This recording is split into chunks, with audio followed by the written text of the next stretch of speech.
The Virginia Horse Industry Board and the Virginia Christmas Tree Growers Association are proud sponsors of Virginia farming. This program's brought to you by the Virginia Farm Bureau. Large or small, Virginia farmers work year-round to help put food on your table. And Farm Bureau works year-round to help farmers and all Virginians. Farming, it's all good. To learn more, go to vafarmbureau.org. Hi, everybody. Welcome to Virginia Farming. I'm Amy Rocher. This week, we travel to Berryville to catch up with Joyce and Travis Miller and see how they make Wildwoods hickory syrup on Ag Insights. Then Chris Mullins has tips on cleaning up your garden in the fall. We'll also have the Ag Calendar, a Minute in the Field video, and of course, the Ag News of the Week, all on this edition of Virginia Farming.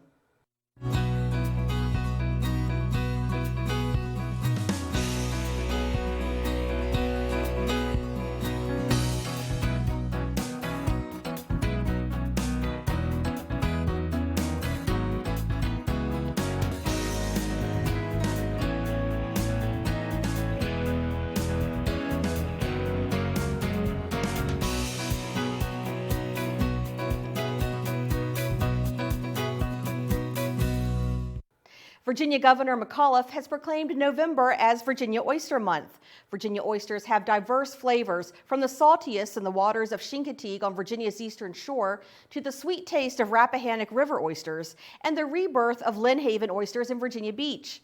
Last year's oyster harvest increased by 25%, the most in nearly a generation. The dockside value of the 2013 oyster harvest was more than $22 million. You can experience fresh, wild-caught, and farm-raised oysters from Virginia's 7 different oyster regions throughout the month of November, as well as participate in numerous oyster festivals and events around the Commonwealth. For more information, visit virginia.org.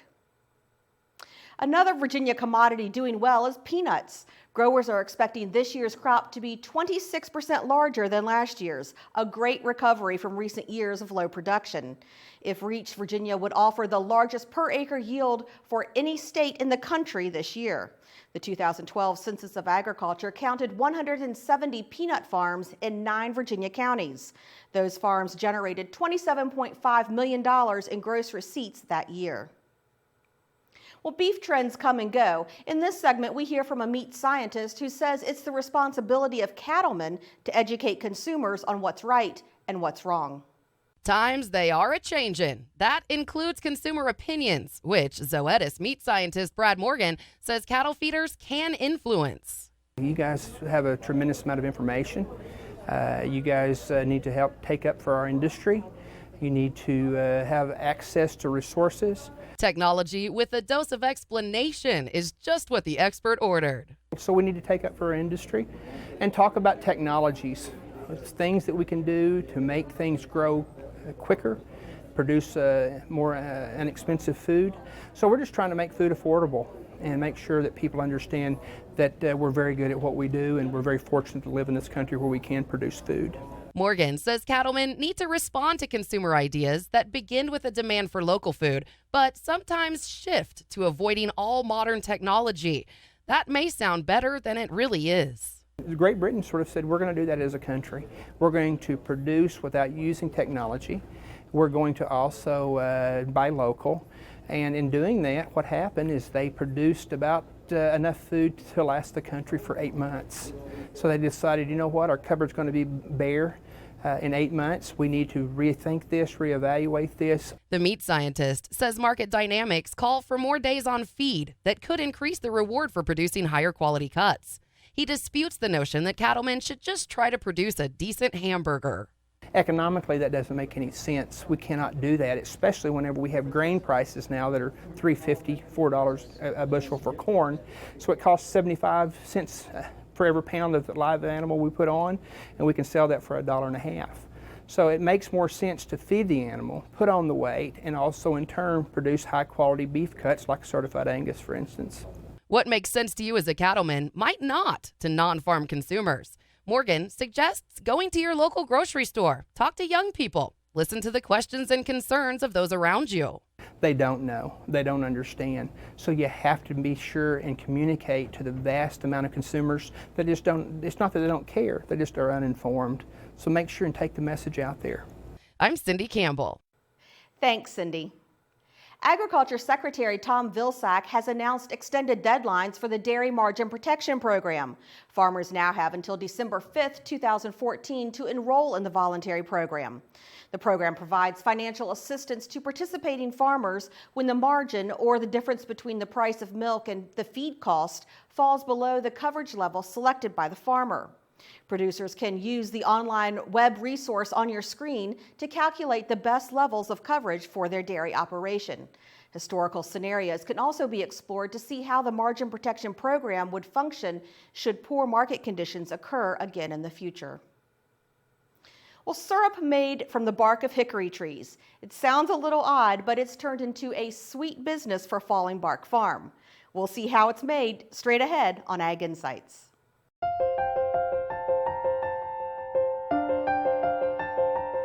Today we're visiting Berryville, Virginia, and we're in the home of Joyce and Travis Miller. Now they're the owners and makers of Wildwoods Hickory Syrup. They've been on the show before, but we wanted to come back so we could share with you how they make the syrup. It's a really amazing story. Joyce and Travis, thank you so much for having us today. Great, welcome. Thank you. To our place. Now, Wildwoods Hickory Syrup has changed. You've changed the name. Tell us what the new name is and why it's changed.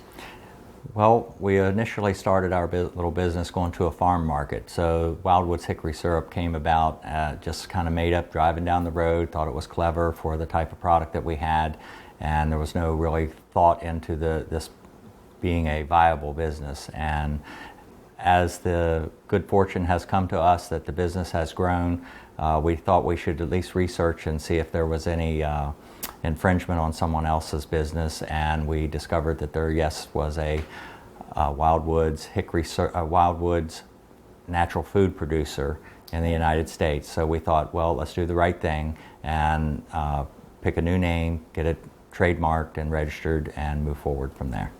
And now it is Falling Bark Farm. That's Right. correct. Mm-hmm. Okay.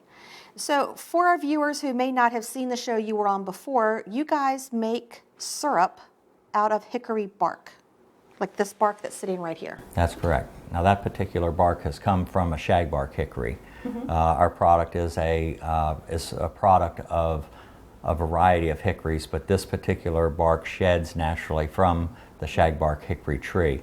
The other barks come to us as a byproduct from cabinet makers, woodworkers, where there's no further use left to the material, and then therefore we do the blend and developed our recipe around that availability.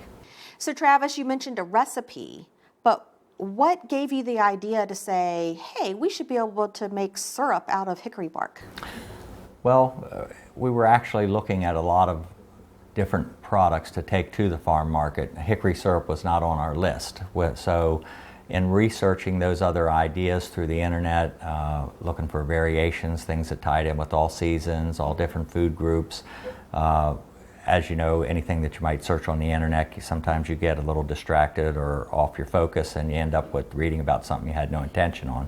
And that's basically what had happened here. We started reading about hickory and ended up into hickory smoke, and then we ended up into the hickory syrup idea. We also found out there weren't too many people in the country making it. So we knew we had the resources and decided, and Travis said, you know what, we can make this. We can really do it. And I said, okay, I'm on board. Here we go. Yep, so we made the product, shared it with our family and friends, and got their feedback, and really the whole product has been evolving probably for the first 12 months into what we found that we really preferred. And with the introduction to the farm market, exposed our product to a lot of folks, and we were well received, and we just took it from there. And you guys have grown. About how many bottles do you, I don't know how you do your counts, is it weekly or monthly, but how much syrup do you sell? We have a bookkeeping system now, so it's just a matter of click and Okay. everything comes up. So when we saw you last, we were selling about 11,000 units a year. This year, by the end of the year, we're on track to sell 30,000 bottles. It's amazing. I want to talk a little bit about the bark. You prefer the shag hickory bark. Tell us why and where you get it from. Well, the shagbark, initially that's what our product was made from, because the availability was a matter of just going out in the woods and foraging for it. So you would just look on the ground around the shagbark hickories and you would pack that up and haul it out. So we have since learned that the hickory bark in general is the highest plant source of magnesium, and once again the bark from the shagbark is blended with other hickory barks because we now have some suppliers who have volunteered to help us on our way in keeping our inventory so that we can produce more volume. Okay. And Joyce, you had mentioned to me off camera about some of your suppliers and how this has all come about. Share that story with our viewers. We've been to street shows, and one time a young guy's mother came up to us and said, listen to the whole story, and she goes, you know, my son works for a company and they supply barbecue places with hickory wood. They have to pay somebody to haul the bark away. Would you guys be interested? We said, yeah, we'd be interested. Tell us where to be and when to be there. So we ended up showing up and asked them how much the bark would cost, and they said you'd be doing us a favor by hauling it away. Wow. And since then, 2 or 3 other businesses, either lumber exporters or woodworkers. Well, this does not look very appealing to eat. So I want you to walk us through the process. That's why we're here today. We want to see exactly how you guys do this. How do you take this and turn it into this delicious syrup? Well, once the bark has come to us from the foragers or suppliers, we're going to take that and we just do a manual scrubbing of the bark, just like you might imagine with a scrub brush and water. Once that process has been completed, we'll take and do an open flame roasting. We initially started out using ovens, and now the open flame process seems to be a little more efficient and gives us what we thought was a better tasting product. So once that has been done, we'll go ahead and do our extraction. We have either an aging or resting process that goes on after the extraction's been done. We'll take that particular product and filter it out. We do multiple filterings on that. Then it's brought in and heated to 211 degrees with an appropriate amount of sugar that's been regulated with a hydrometer. After that, it's filtered for the last time, and then it's bottled in excess of 185 degrees. That's our base product. If it was something that involved brandy adding, we would do that during the cooking process. The alcohol is gone, and that just becomes an infusion of flavor at that point. If it's the one that you see here in front, that has been actually produced. It's been stored in used rye whiskey barrels from a local distillery, Catoctin Creek Distillery in Purcellville, Virginia. After 100 days, that's taken back out of the barrels, reprocessed again, and then bottled. And that's what you see here on the table for us.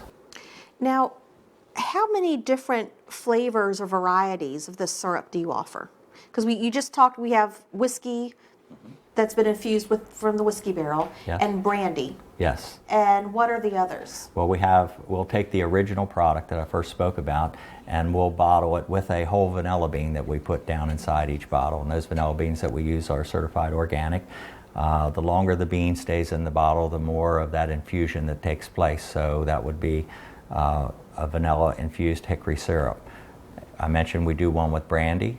We also do a combination of those two. We'll take the brandy syrup and we'll bottle it with that vanilla bean, so you have brandy and vanilla. So that's a total of 4 that we offer currently. So every flavor of your syrup begins with the original hickory syrup. That's correct. And then you make changes to that according to the flavor. That's correct. That's our baseline product there. Now, last time we talked, you guys were doing this by yourselves because you were supposed to have retired, and then you came up with this idea and all of a sudden it took off. Well, since then, you've tripled your production. Is it just still the 2 of you doing all this? Right now, pretty much it's the 2 of us. Every now and then we get some volunteers to help at a show, so we can go to two shows on one day, and every now and then we have some people come in to stir the pot a little bit and help us make some syrup, but right now we're at a crossroads, I think, aren't we? Sure. And we have to decide whether we're going to go bigger and hire people, or if we're going to stay the same. We have to make a few decisions. Well, we're sitting in your kitchen, which is also your production plant. Right. You're making all your syrup right here. You're bottling all your syrup right here. So, do you need to move out of this to get into a bigger area to accommodate the demand you've had? Well, that's what we're exploring right now. Joyce and I have struggled about what is the right thing to do, because we recognize that this point in our life that more may not always be better, as we develop the business. So right now what we're doing is just taking it day by day. We're taking steps currently to expand the facility, and that would in turn allow us to bring in additional help on a regular basis, and then allow us to be able to make decisions about should we work to expand the business, or does that just actually give us more free time, or to take care of the other details that sometimes get missed. Now, you guys do private label syrups as well for a lot of tourist venues in Virginia. Right, mostly historical locations. Tell us about that. Who has private labels through you guys? We're expanding that all the time. Right now we have Belgrove Plantation, Frontier Culture Museum, Morven Park in Leesburg. We have Mount Vernon, Monticello, Woodrow Wilson Library and Museum in Stanton, and Poplar Forest in Forest, Virginia. Thomas Jefferson's Poplar Forest. Yeah. That's our latest addition. I want to talk a little bit about some of the other things we have sitting here on this table. Let's start with the honey. This is premium raw honey with cayenne and lime. So what's the story behind the honey? Because this doesn't come from the bark, does it? No, it doesn't. The honey, we do have bees ourselves, okay. And we first got involved on the bees, one to do our part to help stabilize the population here in the country, where we understand that 50% of all the honeybees in America no longer are here. So a lot of folks would approach our booth when we were doing direct marketing thinking we had honey, and then learning that the product available was syrup. So we thought one day, well, we'll take some of our honey. So we did that. Now that has been expanding quite rapidly as well. All the honey is a raw honey. It's just had a light filtering to remove, we'll say, bee parts, wings and legs and wax, and it's never been heated. So what makes us different than most places in the honey area is that we're offering these different infusions. The one you read was a chili and lime, which has become quite popular. A lot of people use that as a something to glaze at the end for a little caramelization, or even to use in a salad dressing. So that's just been an addition to the family of products that we were offering with the syrups. And our most recent adventure really has been the coffee beans. We take green coffee beans and we allow them to become enriched inside of used rye whiskey barrels. Once that's been completed, they're locally roasted, and that's a product we're now offering. Well, it's wonderful, and I think that you're making such a good product, and people obviously are liking it, and you're doing a super job with it. Well, thank you very much. I appreciate that. Right now we're partnering with maybe 160 different businesses, whether it be restaurants or retail centers, anything from big box stores. Yeah. Mm-hmm. Could be Whole Foods, or like Joyce says, health food stores, mom and pops, or Christmas tree farms, have been taking notice and in the marketplace to offer something besides Christmas trees, and we tie in nicely with that season. And also the folks who are helping us with our coffee beans, the roasters, Black Dog Coffee in West Virginia, they roast our coffee beans for us. Yeah, because some of the uses are in hot drinks, whether it's coffee or tea, for the syrups, and of course that ties in nicely with the honeys as well. Okay, all right. Now, if someone wants more information on your products or where they can buy them, where should they go? Well, on our website we can either do fallingbarkfarm.com or wildwoodshickorysyrup.com. We still trade as that until this whole transition takes place. So you can go there, and under where to find us, we have many of our supporters listed there. Okay. Speaking of supporters, we really would like to thank everybody out there who supported us this Yeah, we continue to grow in this whole venture. exponentially. Yeah. And every single person who's ever bought a bottle of syrup or some honey, coffee beans, vanilla extract, and just, they're our biggest cheerleaders. Travis and Joyce, thank you so much for having us out today. It's really been a pleasure. Thank you. We appreciate it. Yes, ma'am. You're welcome anytime. We'll be right back.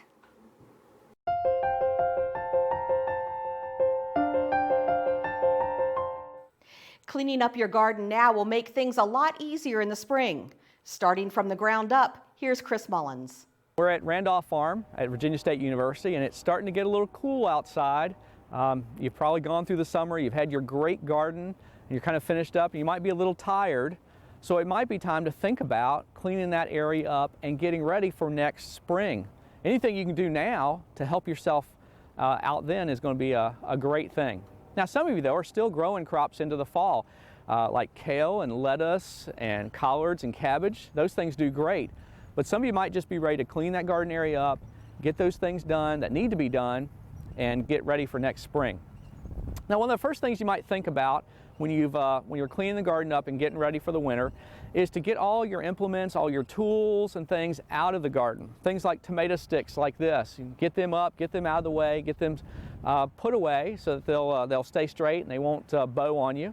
Hose, cultivating hose like that, they can move all those inside, maybe oil them up, clean them up, get them out of the weather. Garden hoses, any kind of irrigation material that you've got, you want to get those out of the way, get them drained so nothing will freeze in those, and get them up and into the garage or into the barn. So that's one good thing, to get those things all out of the garden. You know, and also this time of the year is a good time to think about amending your garden.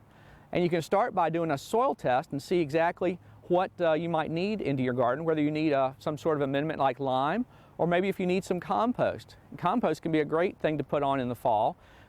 You could take an area like this, till it up, get it ready, put your compost down, 2 to 3 inches of compost over the area, your garden area, and then incorporate that in. And that's going to do a lot of things. That's going to increase your drainage later on in the spring. It's going to add organic matter, and it's going to add some fertility to the plants that you're going to grow in the spring. And even if you want to put some cover crops in right now, that's going to help you with that fertility.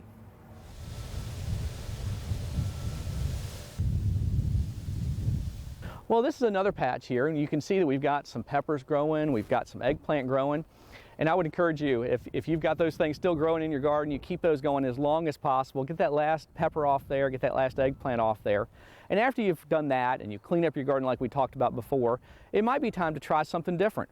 I've always wanted to put a cover crop down, and this might be the season to do it. We got a nice cover crop growing here. And a cover crop is basically plants that are going to grow on the ground. We don't want to keep the ground bare through the winter time because you'll get a lot of soil erosion.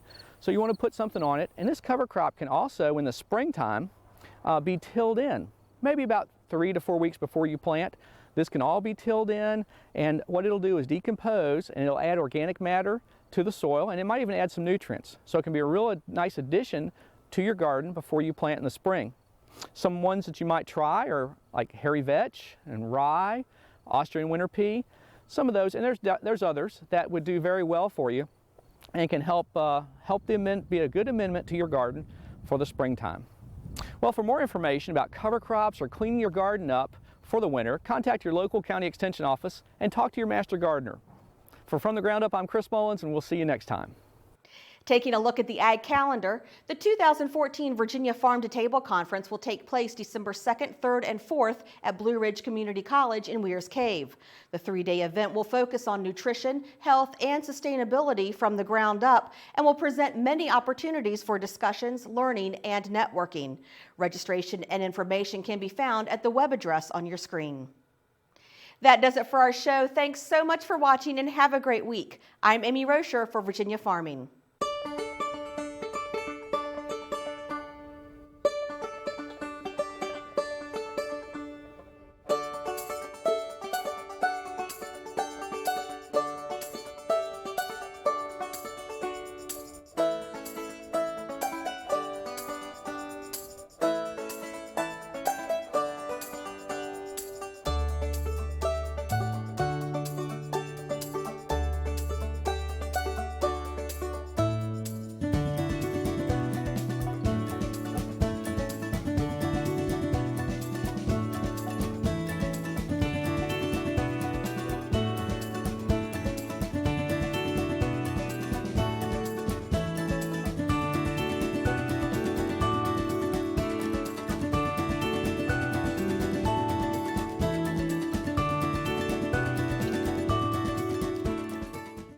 This program's brought to you by the Virginia Farm Bureau.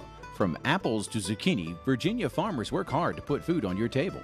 And Farm Bureau works year-round to help farmers and all Virginians. Farming, it's all good. To learn more, go to vafarmbureau.org.